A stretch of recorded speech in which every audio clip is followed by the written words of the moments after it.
जय हिंद एवरीवन। तो आते हैं हमारे नए टॉपिक पर। आज का टॉपिक है एज कंपोजिशन। आप भी एज कंपोजिशन पढ़ने ही आए हैं क्योंकि आपको तो पता है कि आज एज कंपोजिशन की बारी है। ठीक है, और आप स्पेसिफिक भी अगर इस टॉपिक को पढ़ना चाहते हैं तो बहुत ही आसान तरीके से ये टॉपिक हम आपको एक्सप्लेन करते हैं। ठीक है, समझ में आ जाए तो बस क्या करना है, लाइक करना है बस। ठीक है, चलिए पढ़ते हैं। एज कंपोजिशन हम पढ़ रहे हैं पॉपुलेशन के बारे में। पॉपुलेशन मतलब होती है जनसंख्या। तो पॉपुलेशन में बहुत सारी चीजें पढ़ी जाती हैं कि कितनी जनसंख्या है, कहाँ ज्यादा है, कहाँ कम है, ये तो हमने आपको बता दिया। अब एज कंपोजिशन पढ़ना क्यों जरूरी है, यही तो सीखना है। एज कंपोजिशन मतलब कौन कौन सी एज के कितने लोग हैं, बच्चे कितने हैं, काम करने वाले कितने हैं और बूढ़े कितने हैं। अब आप सोचो सर इसको पढ़ना क्यों जरूरी है, तो इसका आंसर हम आपको देते हैं कि जब तक आपको ये पता नहीं होगा कि हमारे देश में युवा ज्यादा है कि बच्चे ज्यादा है कि बूढ़े ज्यादा है, तब तक आप उन लोगों के लिए पॉलिसीज कैसे बनाएंगे, मैनेज कैसे करेंगे। आपने मान के चलिए बहुत ज्यादा स्कूल खोल दिए आपके एरिया में, लेकिन बच्चों की संख्या बहुत कम है, तो ऐसे मैनेज नहीं हो पाएगा ना। इसीलिए हर चीज को पढ़ना जरूरी है। एज कंपोजिशन में आप पढ़ते हैं number of people in different age group. Number of people in different age group मतलब अलग अलग एज के लोगों की संख्या को हम पढ़ते हैं। और ये डाटा हमें कहां से, पूरा डाटा हम पढ़ रहे हैं 2011 की सेंसस का, 2011 की जनगणना का जो डाटा है वही आपको हम सारा समझा रहे हैं। ठीक है, चलिए पढ़ते। Persons age influence what he she needs, वही हमने आपको समझाया कि एक व्यक्ति की एज ही डिफाइन करती है कि उसे किस चीज की जरूरत है, क्या खरीदना है, क्या करना है, क्या उसकी करने की कैपेसिटी है। अगर देश में हमें इंफ्रास्ट्रक्चर बढ़ाना है, बहुत बड़ी बड़ी बिल्डिंग बनानी है, तो बच्चों की जरूरत पड़ेगी कि बूढ़ों की जरूरत पड़ेगी। आपको वर्किंग पीपल चाहिए, इंटेलिजेंट, बड़े बड़े। ठीक है, तो यही तो स्टडी करना जरूरी है। तो जब आप इसकी स्टडी करते हो एज कंपोजिशन की, तो आपको मेनली 3 एज कैटेगरी पढ़नी है। एक एज कैटेगरी पढ़ेंगे चिल्ड्रन। चिल्ड्रन मतलब बच्चे। अब इस कैटेगरी में कौन कौन से लोग आएंगे, जो 15 साल से कम के हैं। आप भी शायद अगर 15 से कम के हैं तो आप भी इसी कैटेगरी में आते हैं। ठीक है, तो बिलो 15 चिल्ड्रन किस में आ जाएंगे हमारे, बिलो 15।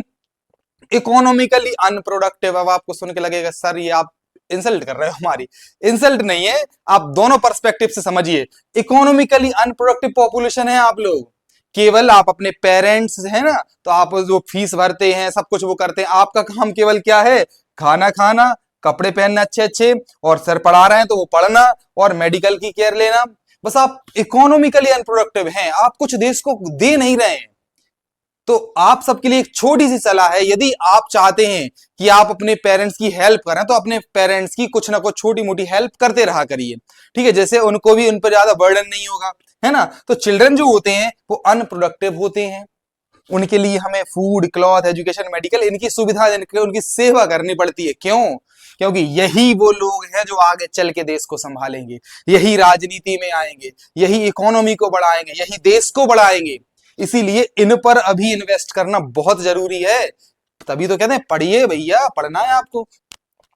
वर्किंग पीपल, जब आप बड़े हो जाते हैं 15 से लेकर 59 के बीच के जो लोग होते हैं इन्हें कहते हैं वर्किंग पीपल। जो काम कर रहे हैं ये प्रोडक्टिव होते हैं।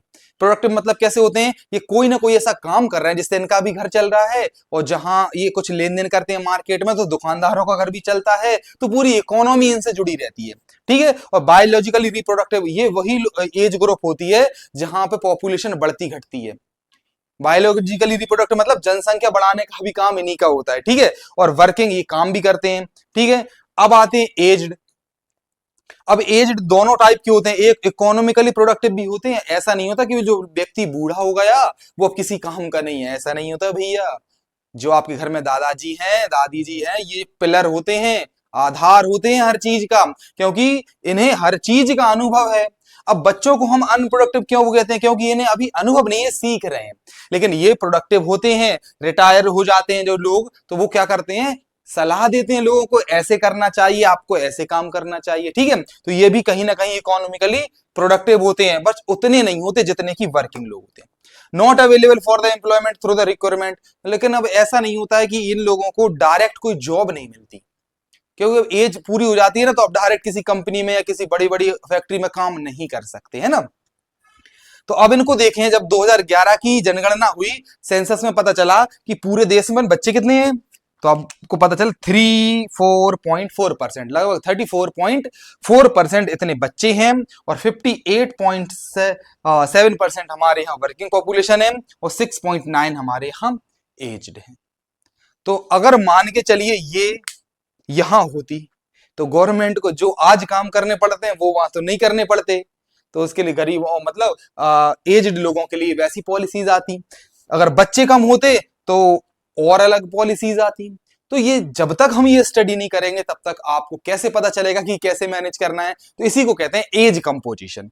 एज कंपोजिशन में चिल्ड्रन, वर्किंग पॉपुलेशन और एज्ड, एज आपको याद रखनी है, और कौन प्रोडक्टिव है कौन प्रोडक्टिव नहीं है, और बाकी परसेंटेज में याद रखना, इसके अलावा कुछ भी याद नहीं रखना। बाकी चीज तो आप सब कुछ समझ लेंगे और सीख लेंगे, ठीक है। तो ये हमारा टॉपिक था, ये टॉपिक भी हमारा होता है फिनिश। मिलते हैं नेक्स्ट वीडियो में, और बिल्कुल भूलना नहीं अब आगे आने वाले टॉपिक मोस्ट इंपोर्टेंट है, ज्योग्राफी के पर्पज से भी और इकोनॉमिक्स के पर्पज से भी। तो अगली वीडियो देखना बिल्कुल नहीं भूलना। मिलते हैं नेक्स्ट वीडियो में, टिल देन टेक केयर, जय हिंद।